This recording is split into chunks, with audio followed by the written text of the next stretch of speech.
ওয়া রাহমাতুল্লাহি ওয়া বারাকাতুহু।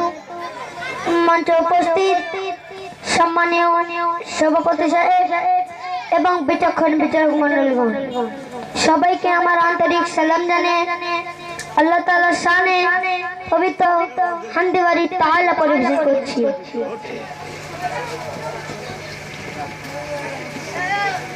হে প্রভু তুমি মহান, তুমি যে মেহেরবান, তোমার মহিমা ছড়াই ওই নীল আসমান। হে প্রভু তুমি মহান, তুমি যে মেহেরবান, তোমার মহিমা ছড়াই ওই নীল আসমান। তুমি ছড়াও রবির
আসসালামু আলাইকুম ওয়া রাহমাতুল্লাহি ওয়া বারাকাতুহু।